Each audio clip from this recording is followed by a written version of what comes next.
Liam Tremblay arrived at his parents' house at 7:15 on a Thursday evening with news he had waited 6 months to deliver. It wasn't the house he lived in, but the house he had grown up in. A 2-story house in an upscale suburban neighborhood with a meticulously kept front lawn and a solid oak door his mother varnished every 2 years, because appearances mattered, even in details no one else noticed. He had lived there until he was 24. Then he had moved to a small condo in a more modest part of the city, because staying meant listening every day to variations of the same theme, that it wasn't enough, that he should be more like Ethan, that he was wasting his life in a career with no future. Now he was 28. He visited for weekly family dinners that his mother insisted on maintaining as a tradition, though tradition felt more like obligation than choice. He rang the doorbell. His father opened it. Liam said, "Patrick," with a smile that was genuine but tired. A man of 50, in a light blue button-down shirt, with the expression of someone who had learned that maintaining peace at home required not contradicting his wife, even when she was wrong. "You're early. Traffic was good." He walked in, to the smell of roast chicken from the kitchen, the sound of his mother moving dishes, all the ordinary sounds of a Thursday dinner that had repeated hundreds of times. But today was different. Today, he had news. Catherine emerged from the kitchen, her blonde hair, shoulder length, religiously dyed every 6 weeks. She wore an olive green blouse that matched the living room decor because she chose her clothes based on where she would be that day, 48 years old, with the appearance of someone who cared for every detail of her image. Liam said, "Catherine," not with warmth, but with neutral recognition. "How was your day?" "Good. I have something to tell you both. After dinner. First, we eat." That was Catherine's way. Control over the timing of conversations, over when important topics were discussed, over the structure of everything. They sat at the table, chicken, salad, bread, well-prepared food, because Catherine had been a high school teacher for 20 years and knew how to present things in a way that looked correct. They ate for 10 minutes with ordinary conversation. Patrick asked about a project Liam had mentioned last week. Liam gave a vague answer because the project had changed, and the news he had was exactly about that. Catherine talked about Ethan. She always talked about Ethan. It was an inevitable topic at every dinner, every phone call, every conversation that lasted more than 5 minutes. Ethan, as a constant point of reference, as a measure against which everything else was evaluated. "Your brother got a promotion," she said with undisguised pride. "Senior manager, now at 32, with a 15% raise. His boss told him he's one of the most promising consultants they've ever had." Liam nodded. "That's good." He had learned long ago that the correct response was brief acknowledgement, without elaboration. Because elaborating meant giving Catherine an opportunity to expand the comparison, to mention how Ethan, at Liam's age, already had X thing that Liam still didn't have. At 32, he's already a senior manager at an international consulting firm. When you're 32, I hope you also have a stable position. There was the comparison, not explicit, but clear. Ethan as the standard, Liam as the deficient version. "Mom," Liam said, "about that, I need to tell you something." Catherine looked at him with attention, not curiosity, but evaluation. Patrick put his fork down on his plate. "What is it?" Patrick asked. Liam took a breath. He had rehearsed this in his head for 2 days. How to say it. What words to use. But rehearsal never prepared him for the reality of sitting at this table with these 2 parents who saw him in such different ways. "It started 6 months ago. I applied for a project with the National Gallery of Canadian Art. It's a huge institution. They have branches in 5 countries. They needed a complete redesign of their visual identity logo, typography, signage system, everything." Catherine frowned. "A museum?" "Yes, it's a competitive project. They received applications from over 200 designers from around the world." "And?" Patrick asked. "There were 3 rounds of selection. I submitted a complete proposal. I worked on it for 4 months, and 2 days ago I received an email." A brief pause. Liam looked at his parents. "They selected me. I'm the lead designer for the project." Patrick smiled. "Liam? That's... How much does it pay?" Catherine interrupted. Liam looked at her. "Of course. That was the first question. Not congratulations, not what it meant for his career, but how much it paid. It's a 3-year contract," he said, "with an annual salary." "How much?" Catherine repeated. $80,000 annually. Silence at the table. Patrick processed it with visible surprise. Catherine processed it with something closer to distrust. $80,000, Patrick said. "Annually," Liam added. "For 3 years, with a possibility of extension." Catherine carefully placed her cutlery on the table. And you accepted? Not yet, officially. I have a meeting tomorrow to sign the contract. Why haven't you signed? Because there was another offer I needed to consider. Catherine straightened in her chair. What other offer? Here came the difficult part. The part Liam knew would generate a reaction. But he had to say it, because not saying it would be a lie. And he had learned long ago that with Catherine, lies only made things worse. 3 weeks ago, he said, the consulting firm where Ethan works contacted me. They're expanding their design department. They offered me a position, corporate designer, senior. Patrick looked at him. Seriously? Yes. Ethan recommended they contact me. Catherine leaned forward. For the first time in the conversation, she had his complete attention, not evaluative, but interested. What did they offer? $60,000 annually. With full benefits, health insurance, retirement fund, paid vacation, stability. 60,000, Catherine repeated, as if the words held physical weight. At a serious consulting firm, with your brother. Yes. And Liam took a breath. I turned it down. A different kind of silence. Now, not of processing, but of shock. Catherine looked at him as if he had spoken in a language she didn't understand. What did you say? She finally asked. I turned down the consulting firm's offer. I'm going to accept the museum project. Why? Catherine's voice rose slightly. Why would you turn down a stable job at a serious consulting firm for a museum project? Because the museum project is better. Better how? It pays $20,000 less. It pays $20,000 more, Mom. 80 versus 60. Catherine blinked. Oh, Patrick intervened. So it's better paid, and it's work you enjoy. Sounds like the right decision. But Catherine wasn't convinced. Liam saw it on her face, the confusion giving way to something closer to frustration. But a consulting firm is stable, Catherine said. It's a real career with possibilities for advancement. You'd be working with Ethan in a professional environment. The museum is also a professional environment, Mom. It's not the same. A consulting firm is a serious company. A museum it's art. I'm a designer. Art is literally my job. I don't mean that. Catherine stood up, began collecting plates, though no one had finished eating. It was what she did when she was agitated. She needed her hands occupied. I mean that a consulting firm is a career with a future. A museum is a project. Projects end. This project lasts 3 years, and afterward, I'll have in my portfolio that I designed the visual identity for an international institution. That opens doors. Catherine carried plates to the kitchen. Liam and Patrick exchanged glances. Patrick made a gesture that meant, be patient. But Liam was tired of patience. 28 years of patience, of explaining, of justifying, of defending decisions that to anyone else would be obvious. Catherine returned from the kitchen, standing by the table with her hands on her hips, the posture of a teacher who had lost patience with a student who didn't understand a simple lesson. Liam, she said, in the voice she used when she believed she was being reasonable, but which sounded as if she were speaking to a child. I understand you like design, but you're 28 years old. It's time to think about stability, about a real future. The museum is a real future. A museum is a risk. What if the project gets cancelled? What if they don't renew the contract? What if the consulting firm makes cuts? What if I don't like the job? It's not about whether you like it, it's about whether you can live off it. I can live off $80,000 annually. Catherine took a deep breath, closed her eyes, opened them, and when she spoke, her voice had that edge. Liam knew from childhood the edge of disappointment that had become a weapon. You always do this, she said. Do what? Choose what makes you happy, instead of what's right.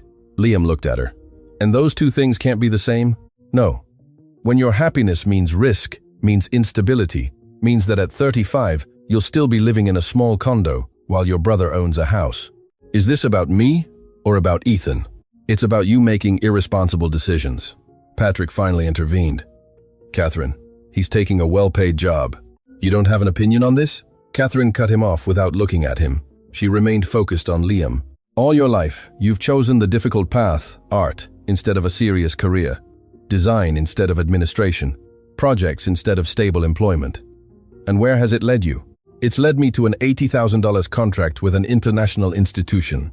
It's led you to live month to month, with no savings, no home, nothing to show that you're a responsible adult. Liam felt something break in his chest. It wasn't the first time he had heard this speech, but something about today, about having news he thought would finally be enough for Catherine, and seeing that it wasn't, that it never would be made something give way. "What do you want from me, Mom?" he asked, his voice lower than before, more tired. "I want you to be like your brother." The words hung in the air, direct, unfiltered. A truth Catherine had danced around for years, finally spoken aloud. "Ethan has a stable career," Catherine continued. "He has a house, he has a serious girlfriend, he has a life that makes sense. And you?" She paused, searching for words. "You have projects I don't understand and decisions that don't make sense. And every time I think you're finally going to mature, you do something like this." Liam slowly stood up, careful not to knock over his chair, though a part of him wanted to overturn the entire table. "I'm leaving," he said. "We're not finished talking." "Yes, we are." "Sit down." "No." Catherine took a step towards him, and when she spoke, her voice wasn't that of a teacher or a worried mother. It was that of a woman who had reached the limit of her patience, which had been eroding for 28 years. "Do you know what your problem is?" she said. "That you never listen, that you think you know better, that you think your happiness matters more than doing what's right." "Mom, no, let me finish. I've tried to guide you your whole life. I've tried to teach you how the real world works. But you never listen, you never learn. And frankly, I'm tired." "Then stop trying," Liam said. "Stop trying to change me into something I'm not. I'm trying to save you from a life of mediocrity. This isn't mediocrity, this is success. This is exactly what any designer would want. But you're not just any designer. You're my son, and you deserve better than projects that end and an uncertain future. Then stop measuring my success by Ethan's yardstick. It's not about Ethan. It's always about Ethan." Silence after the shout, both breathing heavily. Patrick sat at the table, with the face of a man who had witnessed this scene too many times and never knew how to stop it. Catherine closed her eyes, breathed as if trying to maintain control, but felt control slipping away. When she opened them, there was something in them Liam hadn't seen before. Not rage, which he had seen many times. Not disappointment, which was an almost permanent expression when she looked at him. Something colder, more final, something that seemed like a decision being made in real time. "You know what?" she said, her voice quiet now, too quiet. The calm before something that couldn't be unsaid. "Sometimes I think about what my life would be like if things had been different." Liam looked at her, not understanding. Catherine continued as if speaking to herself more than to him. "If I had only one child, if Ethan had been an only child, my life would be simpler, easier, without constantly worrying about a child who doesn't understand how the world works. Without having to explain to family why one of my sons is successful and the other." She stopped. "The other what?" Liam said, his voice dangerously low.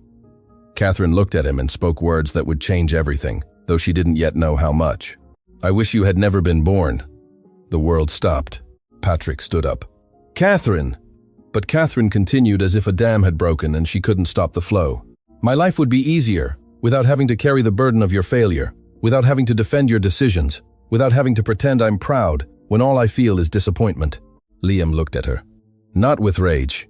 Rage would have been better. Rage would have meant he still mattered enough to fight. What he felt was closer to the recognition of a truth he had always known subconsciously, but had never heard stated so clearly, so explicitly, with so little ambiguity. His mother wished he had never been born, not that he was different, not that he made better decisions, but that he didn't exist. He put a hand to his face, not crying. His eyes were dry, just processing, absorbing, trying to find a place in his mind for information that was too vast, too painful, to fit into normal categories of things mothers say to sons. Absorbing the weight of words no son should ever hear. "Liam," Patrick said, standing up, approaching him. "She didn't mean." "Yes, I did," Catherine said, without retracting. Someone had to say it. Liam lowered his hand, looked at his mother for 3 seconds that felt like 3 hours. "It's okay," he finally said, his voice strangely calm. "Now I know." He turned, walked towards the door. "Where are you going?" Patrick asked. "Home." "Liam, wait." But Liam had already opened the door. He was already outside. He was already walking towards his car with legs that moved automatically, because if he stopped to think, he would collapse right there in his parents' driveway. He got into his car, closed the door, and sat with his hands on the steering wheel. "I wish you had never been born." The words echoed again and again, like an unending reverberation. He started the car, backed out of the driveway. He drove without a specific destination because he didn't want to go to his condo yet. He didn't want to be in a closed space with those words. He drove through streets he knew by heart, streets he had driven since he got his driver's license at 16. He passed a green light without consciously registering it. Then another, the city at night, with lights moving in a pattern he normally found calming, that normally helped him think, process, find perspective. But today, there was no calm, no perspective, no way to process words that had been designed to destroy, only his mother's words repeating. "I wish you had never been born." He thought about the phone in his pocket, about the unread email from the museum, asking for confirmation of his attendance at tomorrow's meeting to sign the contract.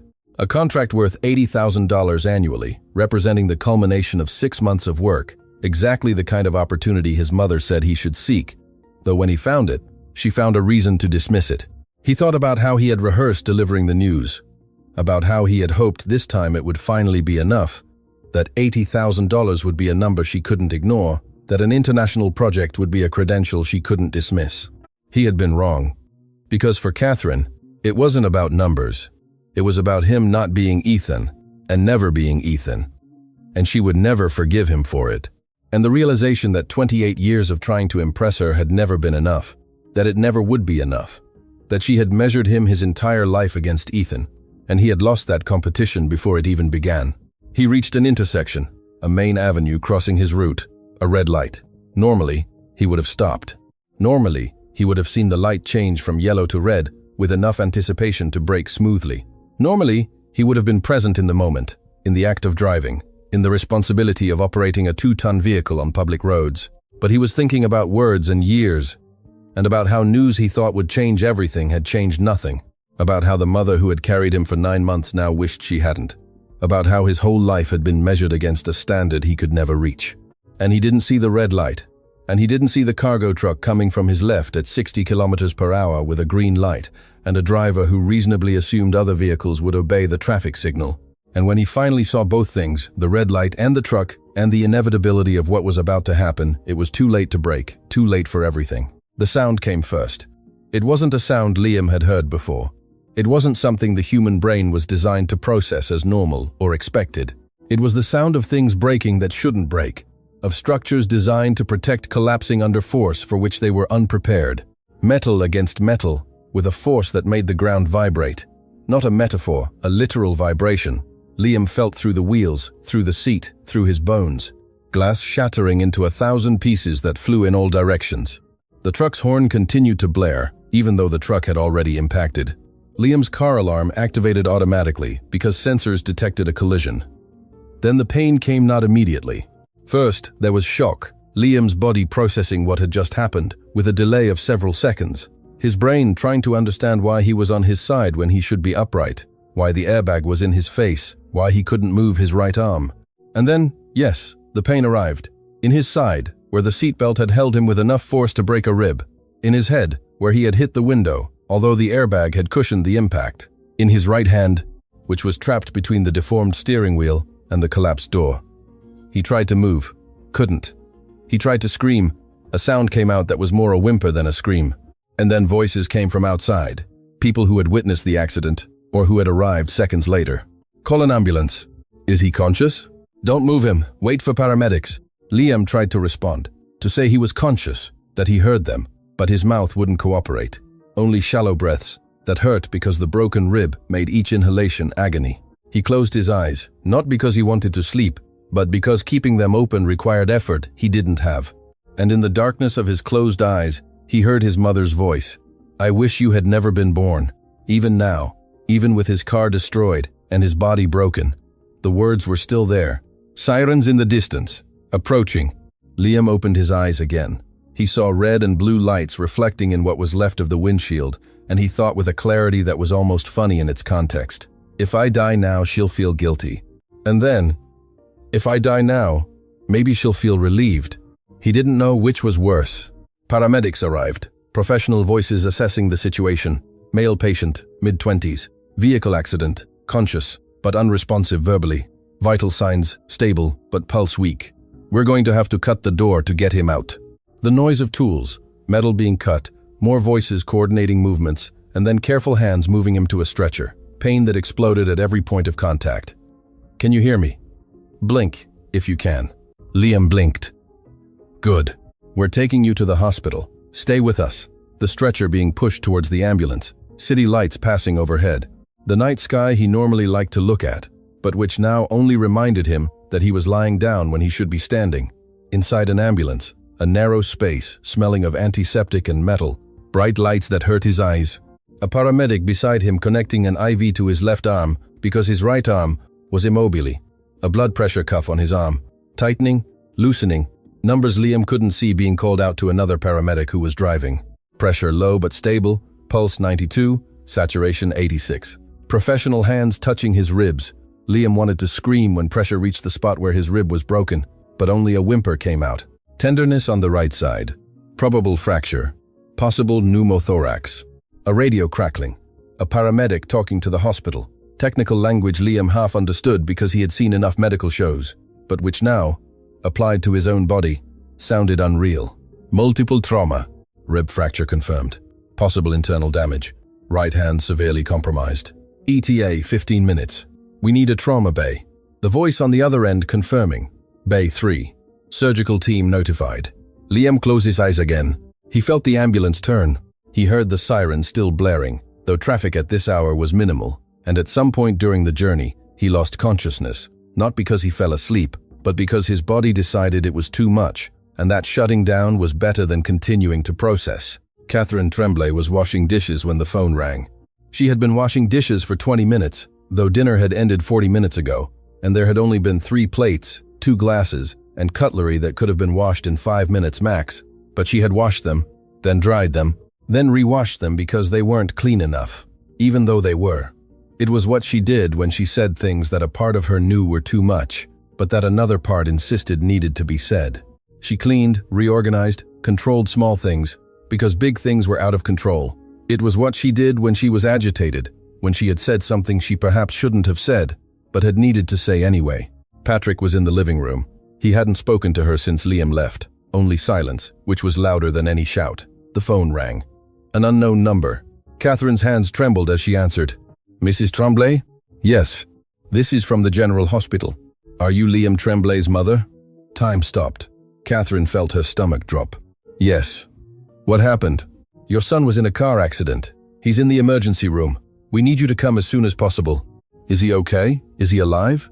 He's alive, but he needs surgery. We need your consent. I'm on my way. She hung up. She stood in the kitchen with the phone in her hand for 3 seconds that felt like 3 hours. Patrick appeared at the kitchen entrance. Who was that? The hospital. Catherine's voice came out weaker than she expected. Liam had an accident. He needs surgery. Color drained from Patrick's face. What? We have to go now. They moved automatically. Catherine grabbed her purse from the entryway table. Patrick took the keys, the door, the house alarm they forgot to set, because alarms didn't matter when your son was in the hospital. The car. Patrick at the wheel because Catherine was trembling too much to drive, though she didn't admit it aloud. She just sat in the passenger seat and let Patrick drive. The drive to the hospital, which normally took 20 minutes, Patrick made in 12, because red lights became suggestions when your son is in an emergency.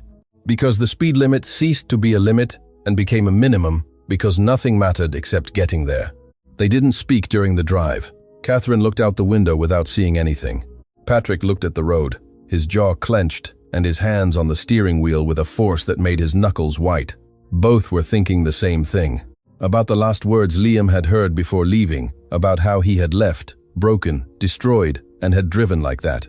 Catherine looked out the window, her hands clenched in her lap so tightly that her knuckles were white. She thought about the last words she had said to Liam, "I wish you had never been born." And she thought that if he died, those would be the last words he would have heard from his mother. "He's alive," she said aloud, as if saying it made it truer. "Yes," Patrick said, but he didn't sound convinced. They arrived at the hospital, the emergency parking lot, and ran to the entrance. Catherine gave Liam's name to the nurse at reception. "One moment." The nurse checked her computer. "He's in surgery. The waiting room is on the 2nd floor. A doctor will come speak with you when it's over." "How long?" "Depends on the extent of the damage. Could be 2 hours, could be 5. They went up to the 2nd floor, stairs instead of the elevator, because waiting for the elevator meant standing still, and neither of them could stand still yet. The waiting room on the 2nd floor was exactly like all hospital waiting rooms. Uncomfortable plastic chairs in rows, No one designed with people spending hours sitting in them in mind. A television in the corner, mounted too high on the wall, low volume, showing news no one watched because everyone had their own emergencies that were more urgent than any world news. Two other families waiting. An older woman with a rosary in her hands, moving her lips in silent prayer.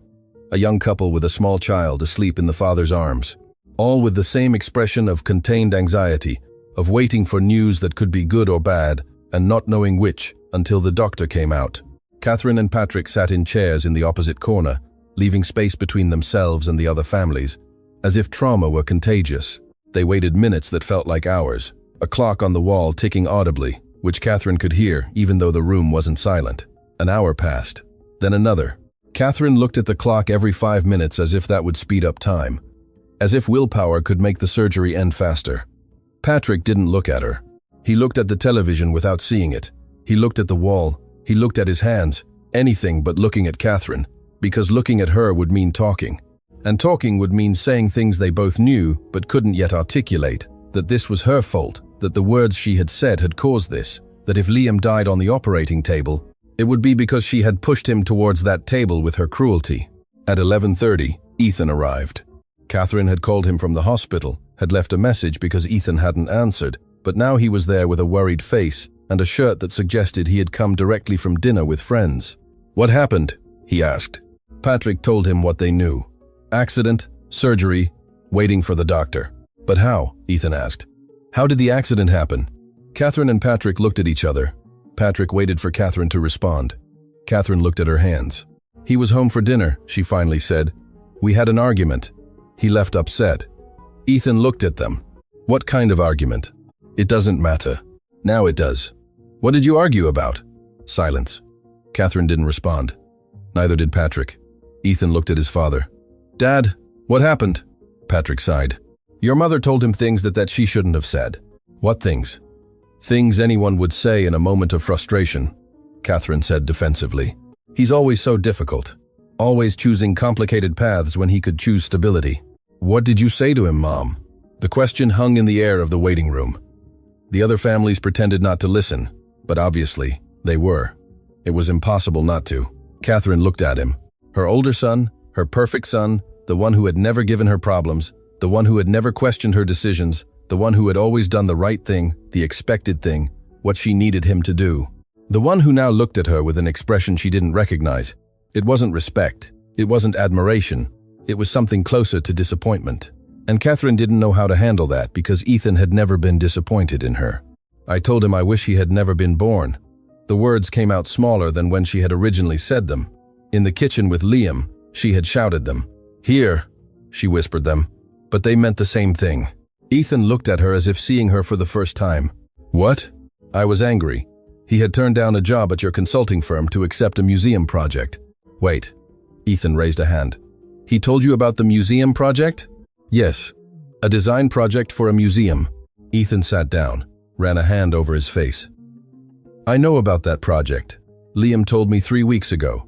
He asked for my advice on whether he should apply. It's a huge, international, competitive project. If he got it, it's because he's truly talented, but he turned down a stable job because the museum project is better. It's an opportunity designers wait their whole lives for." Catherine looked at him. "You don't understand?" "No, Mom, you don't understand." Ethan's voice had an edge Catherine had never heard directed at her. "You've spent your whole life comparing him to me, making him feel like he's never enough. And now that he finally has real success on his own terms, you tell him you wish he didn't exist." "I was frustrated." "I don't care if you were frustrated. You don't say that to a son." Silence in the waiting room. The other families looked away, but obviously listened. Ethan took a deep breath. When he spoke again, his voice was lower, but no less intense. "Do you know what he told me the last time we talked? He said he was afraid to tell you about the museum project because he knew you'd find a way to turn it into something negative. And I told him he was exaggerating, that you only wanted what was best for him." A pause. "I was wrong. He was right." Catherine opened her mouth to respond, but nothing came out because she had no defense. Because on some level, she knew Ethan was right, and that she had been exactly what Liam had said she would be. Patrick spoke for the first time in the conversation. "This isn't helping now. What matters is that Liam comes out of surgery okay." "Yes," Ethan said, "and then, when he wakes up, He's going to need support, not criticism, no comparisons, real support. He looked at Catherine. Can you do that? Catherine didn't respond. She didn't know if she could. She didn't know if she knew how. They waited another hour in tense silence. Catherine in her thoughts. Patrick watching television without seeing it. Ethan with his phone in hand, not really reading it. At 1 a.m., the doctor emerged from the elevators. He looked around. Catherine stood up. The Tremblay family? Yes. Catherine approached. How is he, doctor? He had the expression of a professional who had delivered this kind of news many times, but who still felt the weight of it each time. Your son is stable. The surgery was successful in terms of saving his life. He had a fractured rib that punctured his lung. We repaired it. He also had internal bleeding that we controlled. But will he be okay? Patrick asked. The doctor paused. The specific pause doctors make when they have to deliver news that isn't death, but also isn't a complete recovery. The pause, that means complications. There are complications. Catherine felt her stomach drop again. What complications? The doctor looked at the three of them, Catherine, Patrick, Ethan, as if evaluating how much they could handle. His right hand suffered severe damage in the impact. The steering wheel, deformed in the collision. His hand was trapped between the steering wheel and the collapsed door. We performed reconstructive surgery, but a pause. But what? Fractured bones in multiple places, severed tendons, significant nerve damage that goes beyond what we can repair with surgery. What does that mean? It means that, although we managed to save the hand, it is unlikely he will recover full function. Reconstructive surgery can help. But what? But he uses his right hand to design, correct? I saw his portfolio, business cards, for a graphic designer. Catherine nodded, feeling something cold settle in her chest. It will be difficult, perhaps impossible, to continue with that type of work requiring manual precision. Silence. The doctor continued. You can see him in an hour when he's moved to recovery. But be prepared. He's sedated, connected to various equipment. He doesn't look good. When will he wake up? Ethan asked. Tomorrow, probably. Depends on how his body responds. The doctor left. The three remained standing in the hallway. Catherine thought about Liam's hand, how she had seen it all her life, holding pencils, pens, markers, drawing since he was 5, creating things she had never valued enough because they weren't a serious career. And now, perhaps he would never draw again, due to an accident he had after leaving her house, destroyed by words she had said. This is my fault, she said, her voice a whisper. Patrick didn't contradict her, neither did Ethan, and in the silence of the hospital hallway at 1:30 inches the morning, with the smell of disinfectant and the sound of machines keeping people on the brink alive, Catherine Tremblay realized she had gotten exactly what she had said she wanted. She had wished her son didn't exist. Not literally, she hadn't wanted him to die, but she had wanted him to stop being what he was. She had wanted him to stop being a designer, choosing art over stability. She had wanted him to stop being a person who disappointed her. And now, though he had survived the accident, the son who had been the designer, the artist, the one who held a pencil since he was 5 and created things she had never valued enough, perhaps he would no longer exist, because the hand with which he designed was destroyed, because the doctor had said he would probably never recover full function, because the career Catherine had spent 28 years despising as not serious was now over, not by choice, but by accident. An accident that had happened because Liam had left her house emotionally destroyed by words she had said. And she was the one who had destroyed him, not the truck, not the red light, not the driver who had the right of way. She, with 6 words, I wish you had never been born. Liam woke up to the sound of machines, not all at once, not like a normal awakening where you open your eyes and are immediately present. It was a gradual process. First, it was just the awareness that he existed, that there was something that was him, separate from the darkness where he had been.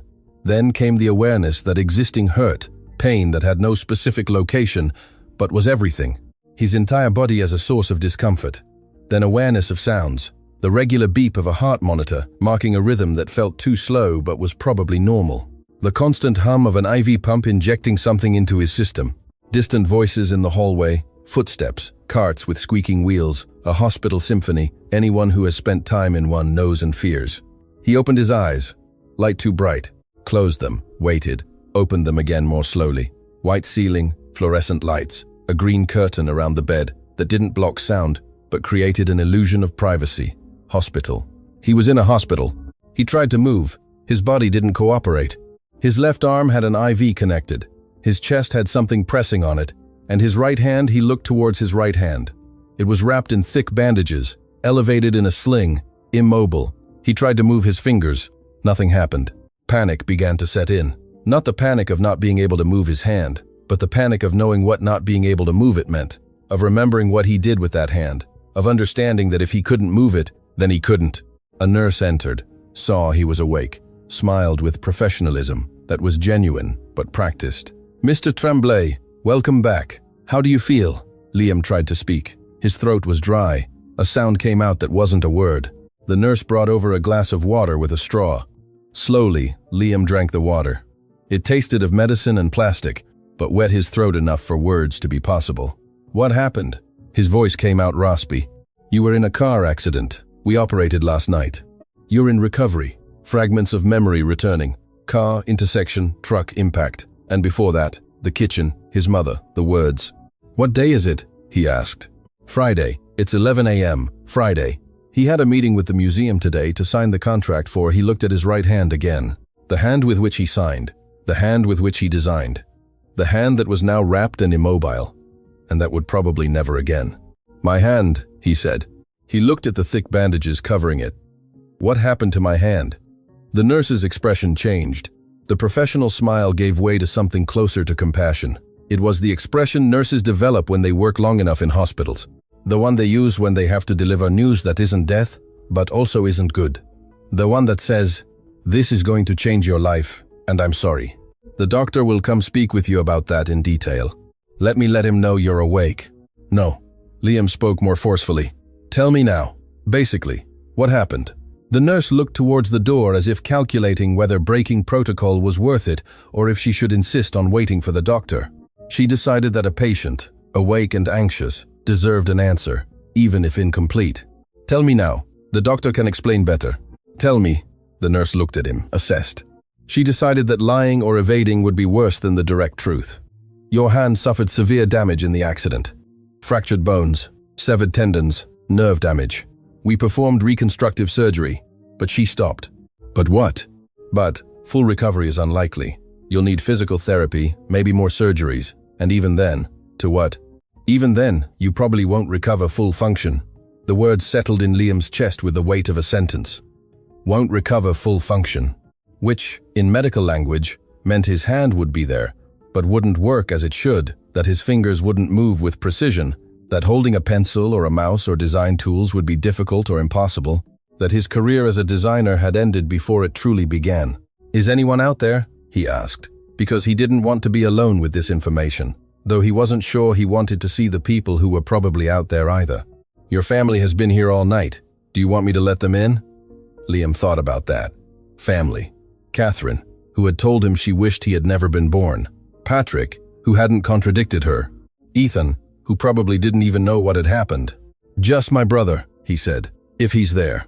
The nurse nodded. She left. Liam heard voices in the hallway. Then Ethan entered. His older brother looked terrible. Not superficially terrible, but in a way that suggested an existential crisis. Deep circles under eyes that were normally alert and focused. A shirt that had probably been impeccable yesterday, now wrinkled as if he had slept in it. Hair that was always perfectly styled, now disheveled, with strands standing up in wrong directions, as if he had spent the night sleepless in an uncomfortable waiting room chair, running his hands through his hair every 15 minutes. This wasn't the Ethan Liam knew. Perfect Ethan. Ethan who never looked messy. Ethan who maintained control over everything, including his appearance. This was human Ethan. Frightened Ethan. Ethan who had spent the night thinking his younger brother might die. "Liam." Ethan's voice held relief, mixed with something else, something that sounded like guilt. "You're awake." "So it seems." Ethan approached the bed, sat in the chair beside it, looked at Liam, then looked at the bandaged hand, then back at Liam. "How do you feel?" "Like I was hit by a truck." "Technically, you were the one who hit the truck." "Details." A brief silence. Ethan looked at his hands, then spoke. "Mom told me what happened at dinner, what she said to you." Liam closed his eyes. He didn't want to talk about that. Not now. Not when he was still processing the news about his hand. "It doesn't matter." "Yes, it does." What she said was, Ethan searched for words. It was cruel and unfair, and she was wrong. Completely wrong. Liam opened his eyes. looked at his brother. You never said that before. I know, and I should have said it.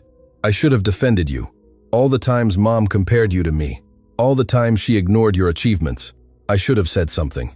Why didn't you? Ethan took a deep breath. Because it was easier not to. Because being the perfect son meant not questioning.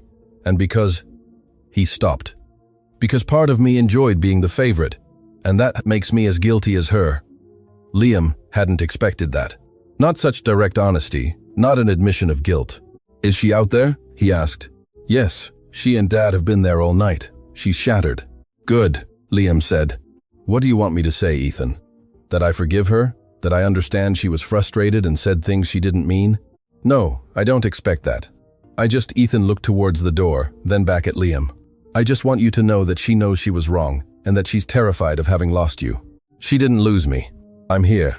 But she almost lost you, and that's killing her. Liam looked at the ceiling, processed that. Part of him wanted to feel satisfaction, wanted Catherine to suffer as he had suffered, but another part, the part that was still a son, even if a rejected son, felt something more complicated. I don't want to see her, he finally said. Not yet. Ethan nodded. I understand. And Dad? Him either. Is there anything I can do? Liam thought about that. What did he need? What did he want? The museum, he said. I had a meeting today to sign a contract. I need you to tell them I can't go, that there was a medical emergency. Ethan looked at him. You want me to cancel? No. Liam said the word with more force than he expected, as if denying cancellation would deny the reality of what the doctor had said about his hand. Ask them to postpone for a week, 2, however long they need. Ethan looked at the bandaged hand. Your hand, the doctor said. I know what he said. Then you know, you might not be able to do the work, that you might not be able to design like before. We don't know that yet, the doctor said. 6 months to a year. Until then, I don't know what I'll be able to do. And the museum will wait that long? I don't know. But I'm not canceling based on a might. I'm not giving up before I know how bad it is. Ethan processed that. He saw a determination in Liam's eyes that he recognized because it was the same determination Ethan had when facing a difficult project at work, that of not accepting defeat until defeat was absolute. Okay, I'll ask them to postpone. I'll explain there was a medical emergency and you need recovery time. Thanks. Ethan looked at him with an expression that was half worry, half something else. Liam, your hand. I know. The doctor said you might not be able to. I know, Liam repeated, his voice firmer. But I'm not ready to cancel yet. Just ask them to postpone. Ethan didn't argue, just nodded. Okay, I'll let them know today. Thanks. Ethan stood up, stood by the bed for a moment. Liam, I'm sorry I wasn't a better brother. I'm sorry I let Mom treat you like that all these years. And I'm sorry this had to happen for me to finally say something. Liam looked at him. He saw something in Ethan's eyes he hadn't seen before. Genuine remorse, real guilt. It's not your fault, he said. You didn't tell me you wished I had never been born. No, but I also didn't defend you when she did, and that makes me an accomplice. Silence. Then Liam spoke softer. Thanks for being here. I'll always be here from now on, I promise. Ethan left. Liam was left alone with the machines and with thoughts that were too big to fit in his head, which still hurt from the impact. He thought about his hand, about how he had spent 28 years using it without thinking of it as a tool, but simply as a part of who he was. First, with crayons when he was 3, drawing circles and lines that meant nothing, but which his father had put on the refrigerator anyway. Catherine had said, he draws well for his age, in a tone that even then suggested that drawing well wasn't a real achievement. Then with pencils in school, notebooks full of decorated margins, assignments with illustrations that weren't required, but which Liam added because he couldn't help it. Teachers who said, you have talent. Catherine who said, art is a hobby, not a career. Then with a computer mouse in university, learning design programs, Photoshop, Illustrator, InDesign, hours of practice until the mouse felt like an extension of his hand, until he could create on the computer with the same fluidity he had created on paper. Then with a design tablet at work, a professional tool, millimeter precision, total control, the ability to create exactly what he imagined. A hand that had created thousands of images, that had designed logos and posters and websites, that had been the main tool of a career he had built against all his mother's objections. And now, perhaps it would never work as before. The irony was almost perfect. Catherine had spent years telling him that design wasn't a real career, that he should do something more stable, something that didn't depend on artistic talent. And now, by an accident she had indirectly caused with her words, design really was no longer an option. She had gotten what she wanted, only not in the way she wanted it. The doctor entered half an hour later. A man in his 50s in a white coat with a tablet in hand. "Mr. Tremblay, I'm Dr. Reyes. I performed your surgery last night. The nurse told me about my hand." "Yes, I want to explain in more detail." The doctor sat down, opened the tablet, showed X-ray images. "These are the bones in your right hand. As you can see here, here, and here, there are multiple fractures." The doctor pointed with a digital stylus to areas on the X-ray where bones that should be continuous lines were broken lines at incorrect angles. Metacarpals 2, 3, and 4. Fractures in the proximal phalanx of the thumb. Comminuted fracture in a carpal bone. Liam didn't understand all the medical terms, but he understood the images. He understood that bones that should support the hand structure were broken in ways that weren't simply fixed. "We repaired what we could with titanium plates and screws. Those are these white lines you see here. They will be permanent, but nerve damage is more complicated because nerves don't repair with hardware, they repair themselves or they don't." Liam looked at the images, saw bones that looked like a poorly assembled puzzle, with metal pieces holding parts together. He saw a hand that technically was still a hand, but was no longer his hand, not the one he had known for 28 years. "Will I be able to move my hand? With time and therapy?" "Yes, you'll have basic mobility, but fine motor skills, precise control, that's less certain." "How much less certain?" The doctor looked at him directly. "Honestly, I don't know. Every case is different. I've seen patients who recover 80% of function. I've seen others who recover 30%.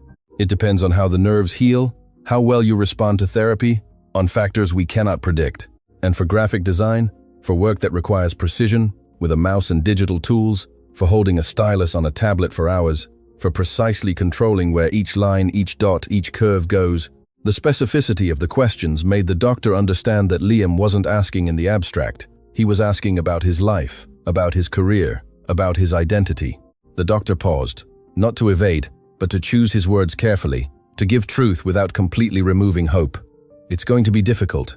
Not impossible, but significantly more difficult than before. You may need to adapt how you work, use different tools, perhaps voice recognition software. Perhaps delegate parts of the creative process that require extreme manual precision. That's not designing. That's directing, that's adapting. And adaptation is what the human body does best when it has no other option." Liam nodded. It was confirmation of what he already knew, but hearing it from the doctor made it more real. "How long until I know how well it will heal?" 6 months, perhaps a year. Physical therapy will start in 2 weeks, when the swelling goes down. We'll see gradual progress. And in the meantime, rest. Let your body heal, and when you're ready, we'll work on rebuilding what we can." The doctor left. Liam remained looking at his bandaged hand 6 months to a year to know if the career he had built over 10 years was still possible. A year to know if his mother's words had destroyed not only emotionally, but practically, his future. He closed his eyes, didn't cry. Tears required energy he didn't have. He just existed with pain that was physical and emotional, mixed in a way he couldn't separate one from the other. And he thought that 24 hours ago, he had had the most important news of his career. An email from the museum with the subject, "Congratulations, project approved. Contract attached in PDF, numbers that validated years of work, an opportunity that would finally prove to his mother that he had been right all along about his career."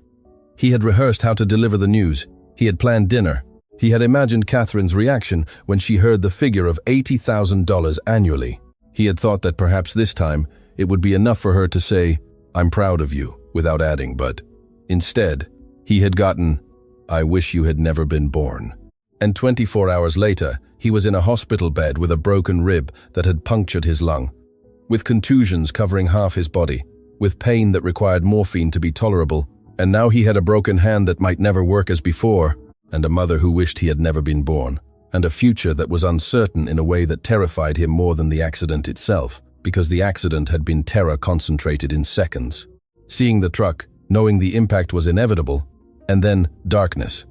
But this was terror extended over time, waking up every day without knowing if he would design again, if the career he had built against all objections would still be possible, if the validation he had sought for 28 years would ever come, or if his mother's words would end up being a self-fulfilling prophecy, Because the accident had been a moment, pain and metal and fear concentrated in seconds. But this was different. This was waking up every day for months, or a year, with the uncertainty of whether he would ever be who he had been. And worse than that, waking up knowing that the person who was supposed to love him unconditionally had said she would prefer him not to exist, and that those words, no matter how much time passed, would never be erased. Because words were not erased. Words stayed, and Liam would have to learn to live with them. Catherine Tremblay hadn't slept in 36 hours. Not for lack of opportunity. There were chairs in the waiting room. There was a sofa at home that Patrick had insisted she return to change clothes. There was a bed in the room that had been hers for 25 years of marriage. But she hadn't slept because every time she closed her eyes, she saw Liam's face when she had said the words. A face that hadn't shown rage, but something worse, resignation. As if he had finally confirmed something he had always suspected, but hadn't wanted to believe, that his mother didn't love him. She was sitting in an uncomfortable plastic chair in the hospital hallway when Ethan came out of Liam's room. It was noon on Friday, 2 days after the dinner that had destroyed everything. Patrick also stood up. They had been waiting together in silence, which was heavier than any conversation. "How is he?" Catherine asked. Ethan looked at her with an expression that was new, not the respect he had always had, not admiration, something colder. "Awake, conscious, in pain. Can we see him?" "He doesn't want to see you." The words fell into the space between them, like stones into still water. "What?" Catherine felt something break in her chest. "You told him we're here?" "Yes. He said he doesn't want to see either of you." Ethan looked at Patrick too. Patrick closed his eyes. Catherine saw pain on her husband's face, the pain of a father who knows he has failed a son but doesn't know how to fix it. "Ethan," Catherine said, "I need to talk to him. I need to explain." "Explain what, Mom?" Ethan interrupted her. His voice had an edge he had never used with her, that he had never needed to use, because he had always been the perfect son who didn't question. But that had ended. "Explain why you told him you wished he had never been born? Explain why you spent 28 years comparing him to me as if it were a competition he always lost? Explain why he was never enough for you, no matter what he achieved?" Catherine recoiled as if the words were physical blows. "I was frustrated." "I don't care if you were frustrated!" Ethan's voice rose. Other families in the waiting room turned to look, but he paid them no attention. "We all get frustrated. That doesn't give us the right to destroy people we supposedly love. Words have consequences, and the consequences of your words are in that bed with a hand that might never work again because he left the house, destroyed and crashed because he couldn't see the damn traffic light, through tears." Catherine recoiled as if Ethan had physically hit her. I didn't know he was going to." "Going to what? Going to crash? Going to almost die? Going to lose his career?" Ethan took a deep breath. He tried to calm down. "No, you didn't know, but you knew your words would hurt him, and you said them anyway." Patrick finally spoke. "Ethan, your mother is suffering too." "Good. She should suffer. That doesn't help." "Nothing helps, Dad. Nothing will undo what happened. But at least she can feel a fraction of the pain he's feeling." Catherine sat down again. Her legs wouldn't support her. "What did he say?" "When you told him we were here, what exactly did he say?" Ethan looked at her, considered, didn't respond. He decided that the truth, however painful, was necessary. "He said he doesn't want to see you yet, that he needs time, that all he hears when he thinks of you are those words." "And the museum? Did you tell him about his meeting?" "He asked me to postpone, not cancel." "Postpone? Why?" "Because he still hopes his hand will heal enough to do the work. Even though the doctor told him the probability is low." Catherine processed that. "Can I write him a letter? Can you give it to him? I don't know if he'll read it. Please." Ethan sighed. "Okay, but I don't promise he'll read it." Catherine searched her purse with hands that trembled more than she expected. She found a small notepad she always carried for notes, a blue pen she had bought at the hospital pharmacy because she needed to do something with her hands. And buying a pen was a concrete action in a world that felt completely out of control. She sat in the uncomfortable plastic chair that had been her place for 36 hours. She opened the notepad, looked at the blank page. What could she say? What words could undo the ones she had spoken? "I'm sorry" wasn't enough. I didn't mean it sounded like a lie, because she had meant it at the moment. "I was frustrated" was an excuse that justified nothing. She started writing anyway because silence was worse than inadequate words. "Liam, there are no words that can undo what I said.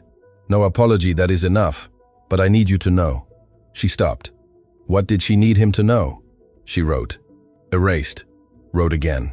The page filled with attempts to explain the inexplicable. Patrick approached Ethan while Catherine was writing.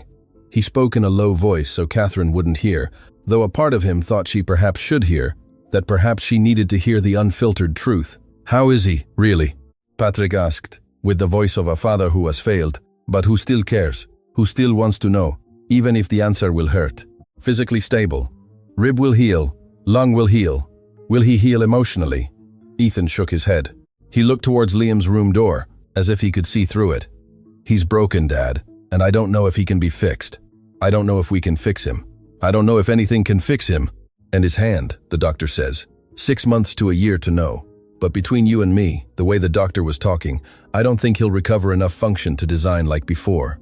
Patrick nodded. He looked towards Catherine, who was writing with the intensity of someone trying to put on paper things she couldn't say in person. "I failed too," Patrick said. "Not just her, I did too. I should have stopped her. I should have defended Liam all those times." "Yes, you should have."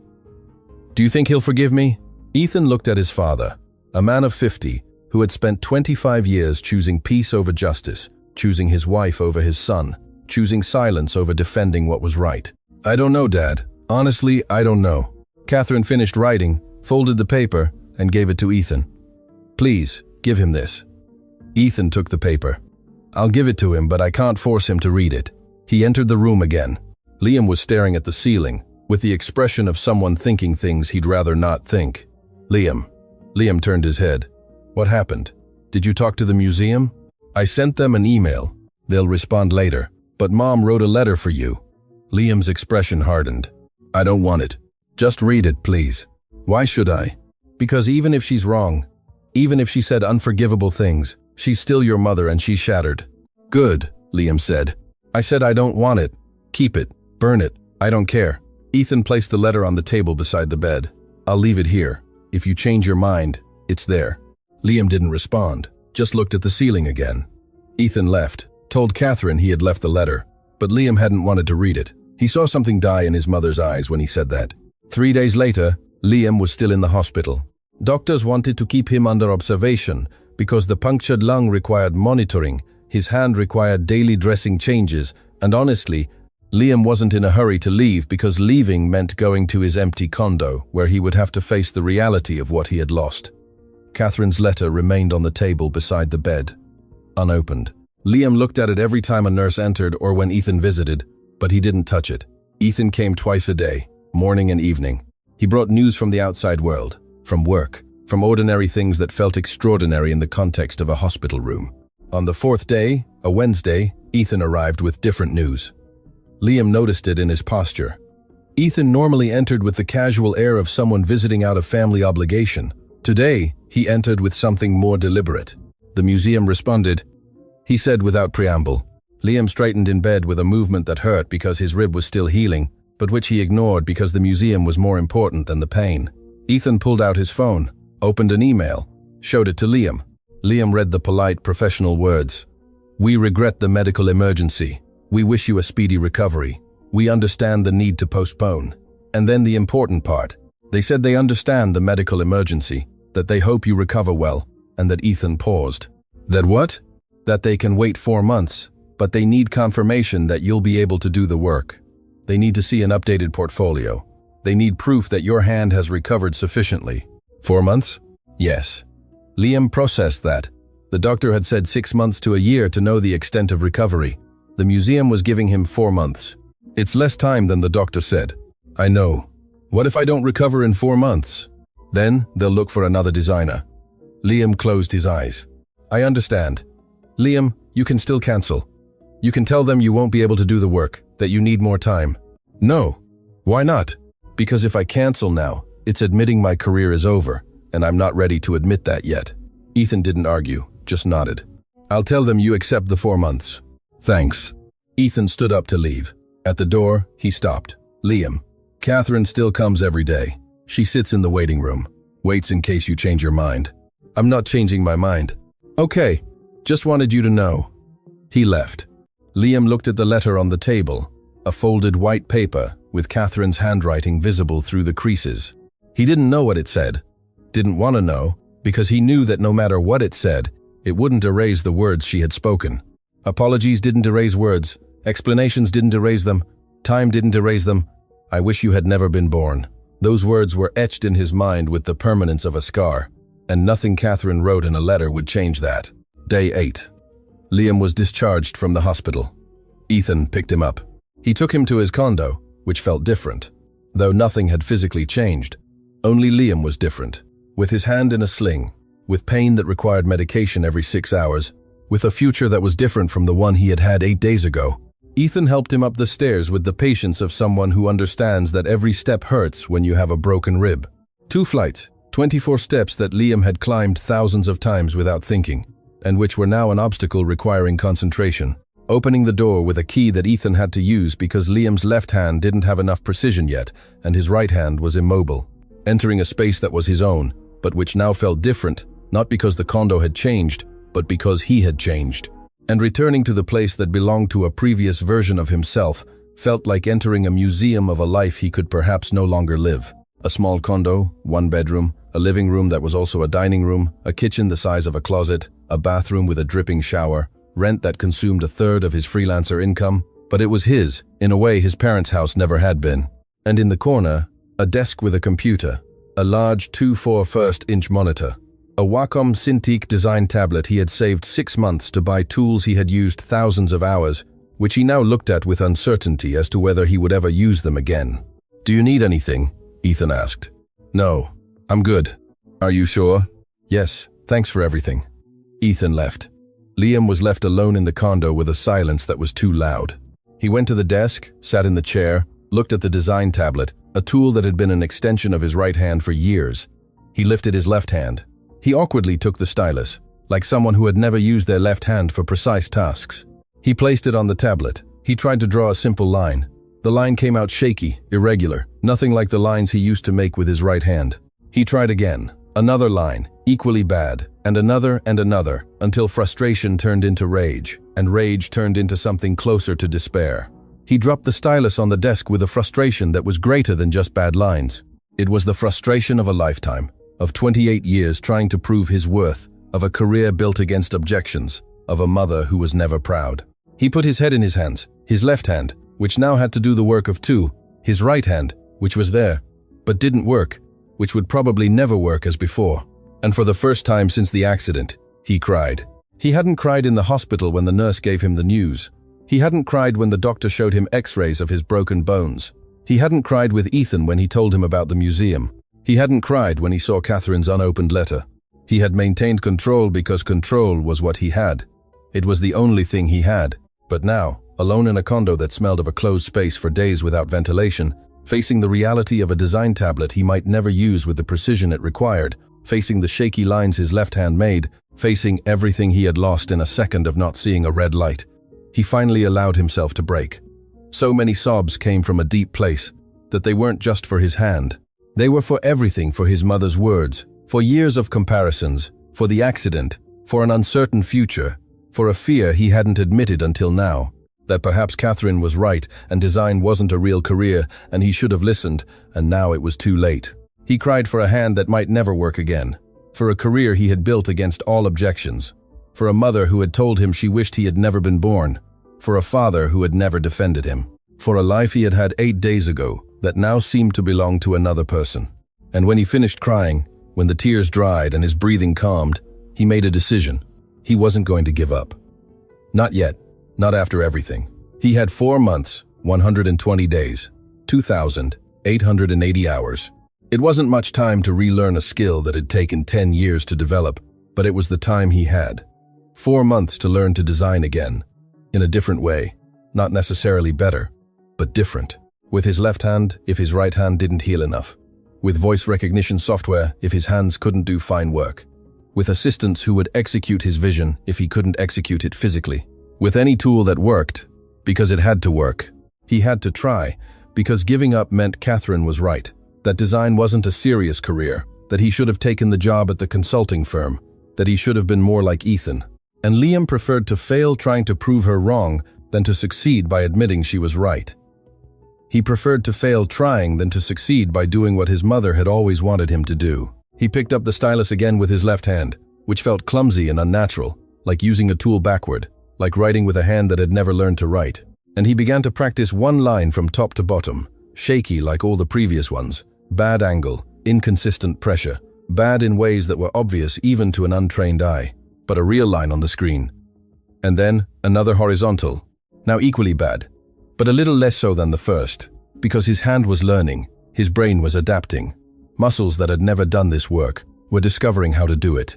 And another diagonal, and another curve, and another circle that looked more like a deformed oval, but which had the intention of a circle, one by one, line after line, practicing basic shapes he had mastered with his right hand at age 6, starting from scratch with his left hand at 28, because 4 months was enough time to learn or to fail trying. And Liam chose to try, because the alternative was to give up, and giving up was admitting that Catherine had won, that her words had destroyed not only emotionally, but practically, his future. And that, Liam decided, was not going to happen. Not yet. Not without a fight. 4 months can be an eternity, or they can be a blink, depending on what you're waiting for. For Liam, they were both.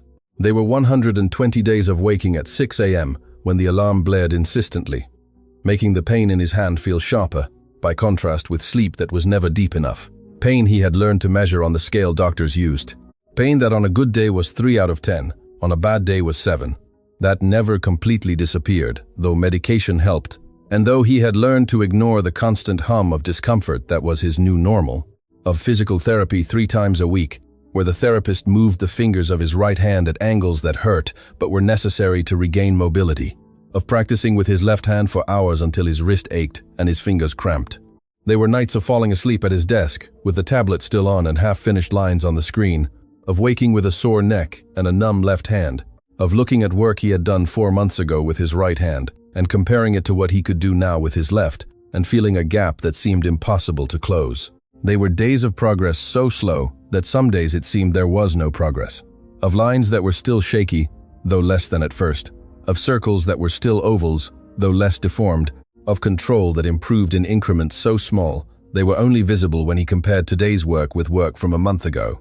And they were days of not seeing Catherine, of not answering calls that stopped coming after week 3, of a letter on his desk that he had finally opened on day 32 when curiosity overcame rage, of reading it once, of putting it in a drawer, of not responding, because what could he respond? She had written what people write when they have done irreparable harm and finally faced the weight of what they did.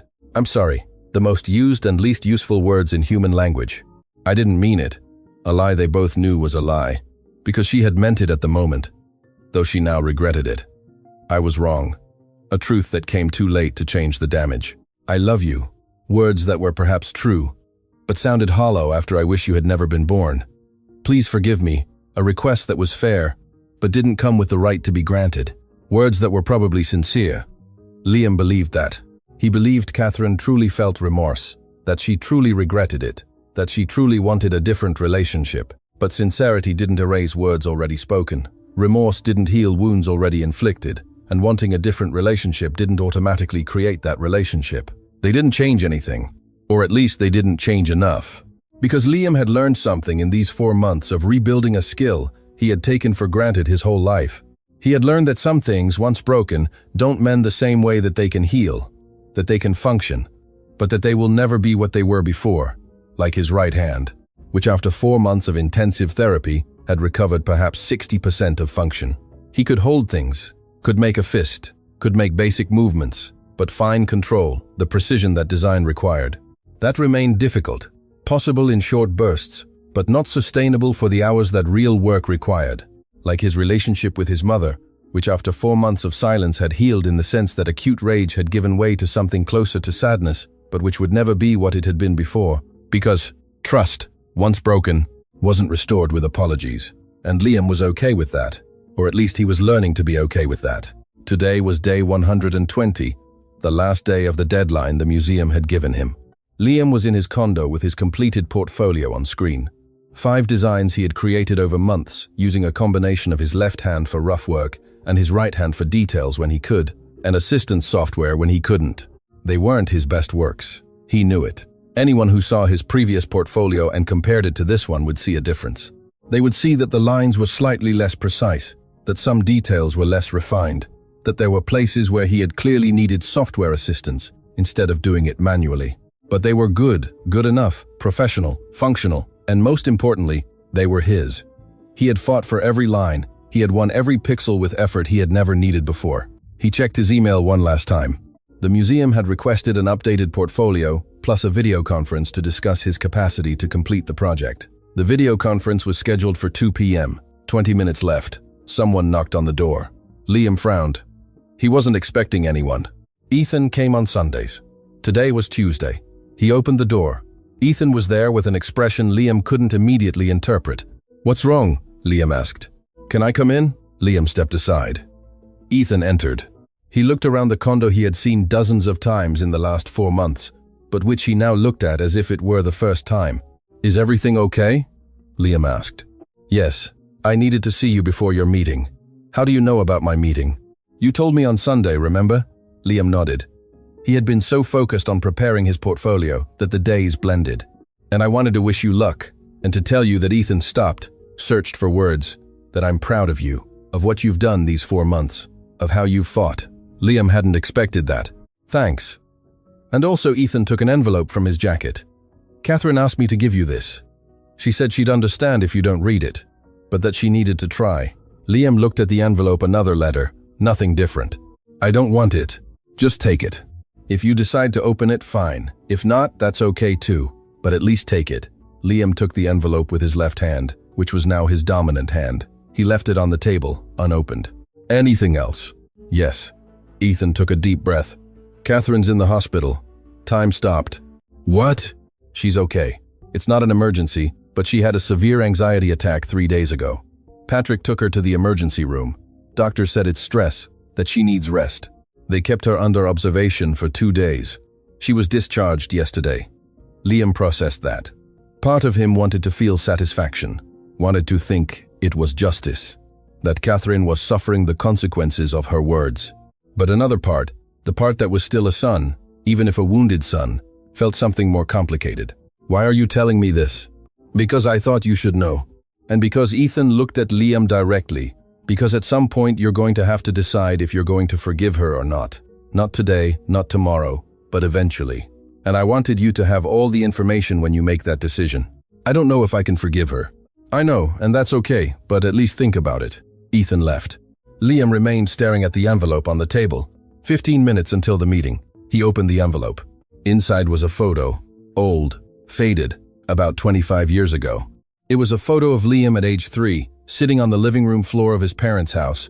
A living room he recognized, though it was decorated differently in the photo, with a red crayon in his right hand, a hand that in the photo worked perfectly, that he had never imagined would one day not work, drawing on a large paper, spread on the floor, which his parents had probably placed there specifically for him to draw, completely concentrated on what he was creating with an intensity only young children have when they are doing something they love. His tongue slightly sticking out between his lips in a gesture of concentration. The expression of a child who has found something he loves to do and needs no more complex reason than love to do it.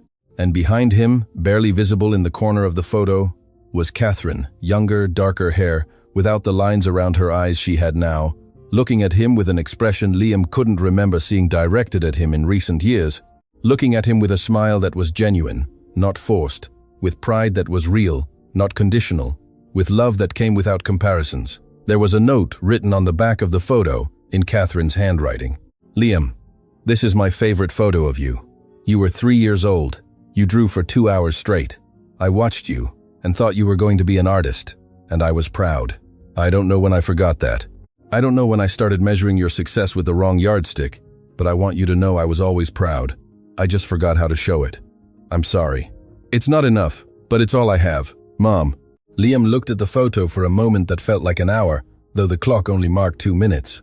Then he put it in the drawer with the previous letter. He didn't throw it away, but he also didn't respond to it, because now he had a meeting. He had a future he had fought for, and that future deserved his full attention. He sat in front of his computer, opened the video conference application. At precisely 2 p.m., the call came through. The museum director appeared on screen, a woman in her 50s with gray hair and a serious but not hostile expression. "Mr. Tremblay, thank you for meeting with me. Thank you for the opportunity. I've reviewed your updated portfolio. It's different from the one you sent 4 months ago. Liam felt his stomach drop. Yes, I've had to adapt my process. I understand you suffered a right-hand injury. Yes, but I've developed alternative methods. I use my left hand for most of the work, my right hand for details when possible, assistant software for extreme precision. And these designs in the portfolio were created with those methods. The director paused.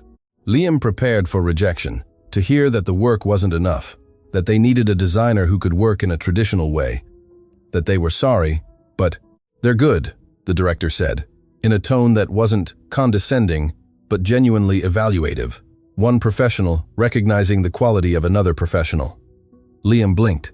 He had prepared so completely for rejection that praise caught him off guard. What? The designs are good. The director looked at her screen, where she presumably had the portfolio open. Different from your previous work. Anyone who compares the two portfolios can see the difference. The lines are slightly less smooth in some places. Some details show software assistance. I can see exactly where you had to adapt your process. Liam felt his stomach drop. Here came the rejection. But, the director continued, they are still strong. They still have a clear and cohesive vision. They still communicate exactly what the design needs to communicate. And most importantly, they show an adaptability that is frankly impressive. They still have a clear vision and, honestly, the way you've adapted your process is impressive. So, the project is yours if you still want it. Liam felt something in his chest he hadn't felt in 4 months. It was relief mixed with validation, mixed with something akin to triumph. Yes, I still want it. Excellent. I'll send the revised contract this afternoon. Start date is in 2 weeks. Can you be ready? Yes. They talked for another 20 minutes about details, about timelines, about expectations, about what the work process would be like. When the call ended, Liam remained seated in front of the blank screen, processing what had just happened.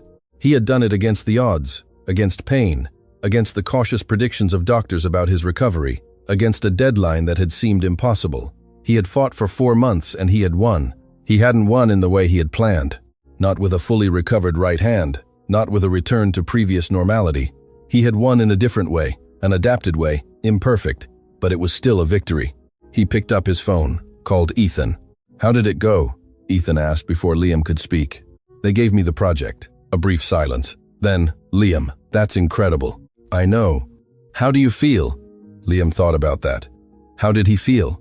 Like I finally proved something, he said. You proved a lot. You proved you're talented, that you're strong, that you can adapt. I proved she was wrong. A pause on the other end. Yes, that too. Ethan asked about Catherine. Did you open the envelope? Yes. And I don't know what to do with it yet. You don't have to know today. You have time. They hung up. Liam stayed in his condo, which suddenly felt different, as if the news from the museum had changed the physical space, though nothing had changed except him. He looked towards the drawer where he had put the photo. He thought about the 3-year-old boy who drew because he loved to draw, who didn't think about careers or stability or maternal approval, who just created because creating was what made him happy. And he thought that perhaps that child had been right all along. 6 months after the accident, a year after that Thursday dinner that had destroyed everything, Liam Tremblay was at the opening of an exhibition at the National Gallery of Canadian Art, not as a visitor, but as the designer whose work had made the exhibition possible. The opening was a formal event. Long dresses, suits, champagne in crystal glasses, art critics with notebooks, photographers documenting every angle, the kind of event Liam had imagined thousands of times, but had never been sure he would experience. His work covered the walls, not literally, but in the form of signage that guided visitors, of plaques that explained pieces, of maps that showed the layout, of the logo at the entrance that he had designed with his left hand and assistance software during 2 months of iterations. The logo he had designed was at the entrance. The signage system he had created guided visitors through the rooms. It wasn't perfect. A trained eye could see places where the precision was slightly less than optimal, where lines were a fraction of a millimeter less smooth than they could have been. But it was his, and it was good, and it was there. Catherine was in the crowd. Liam had seen her enter. She didn't know he had seen her. She kept to the periphery as if unsure if she had the right to be there. Liam approached. "Mom." Catherine turned. Her eyes immediately filled with tears. "Liam, I didn't know if I should come, but Ethan said it was public and I thought, it's okay you're here." "Seriously?" "Yes." Catherine looked at the work on the walls. It's all beautiful. It's exactly what I imagined you would do when you were little and drew on the living room floor. Liam nodded. Thanks. Liam, I know what you're going to say, and I'm not ready yet. Catherine closed her mouth, nodded. But, Liam continued, someday, perhaps I will be. Not today, but someday. That's more than I deserve. Probably. Catherine smiled with a sadness that was real. Your father would have been proud. And you? I was always proud. I just forgot how to show it. And now I'm trying to remember. Liam looked at her, the woman who had carried him for 9 months, who had raised him for 28 years, who had hurt him in a way that would leave a permanent scar, and who stood before him now, with genuine remorse in her eyes. Keep trying, he said, and maybe someday we'll get somewhere. Thank you. Liam walked away, not towards complete reconciliation, not towards immediate forgiveness, but towards possibility. Towards someday. Because he had learned in the last 6 months that healing didn't mean going back to what it was before. It meant adapting. It meant finding a new way to function. It meant accepting that some things remained different, but that different didn't mean broken. His right hand would never be what it was, but he had learned to work with his left hand, with software, with adaptations. His relationship with Catherine would never be what it could have been, but perhaps with time it could be something different, something new. Not perfect, never perfect, but possible. Possible. Liam had learned. It was enough. Because the words Catherine had said in the kitchen a year ago, I wish you had never been born, were still there. Liam still heard them in quiet moments. He still felt them when he saw mothers with children. He still remembered them with clarity that didn't diminish with time. They would always be there. He had accepted that. They weren't erased. They didn't fade. They were etched in memory with the permanence of a scar that would never completely disappear, though he could heal around it. But Liam had proven something more important in these 6 months of rebuilding. A life that an accident had shattered and a mother's words had poisoned. He had proven that he was worth being born, that his existence had value, that his work had merit, and that his mother's words, though painful, though destructive, did not define who he was. He defined who he was with every line he drew, with every design he created, with every day he chose to get up and keep fighting. And that, finally, was enough. I wish you had never been born. 6 words, his mother shouted in their kitchen. 6 words that destroyed him more than the accident that came afterward. 6 words that were etched like a scar that never disappears. But Liam proved something his mother never understood. He proved that words don't define who you are, that you can rebuild what was broken, that you can adapt when everything changes, and that being worth being born doesn't depend on the approval of those who gave you life. It depends on what you decide to do with that life. Has anyone ever told you words that marked you forever? Tell me below. And if this story reminded you that your worth is not defined by what others say about you, subscribe, because here we tell stories of people who prove that words hurt, but they don't destroy, unless you allow them to. See you in the next story. 86,3.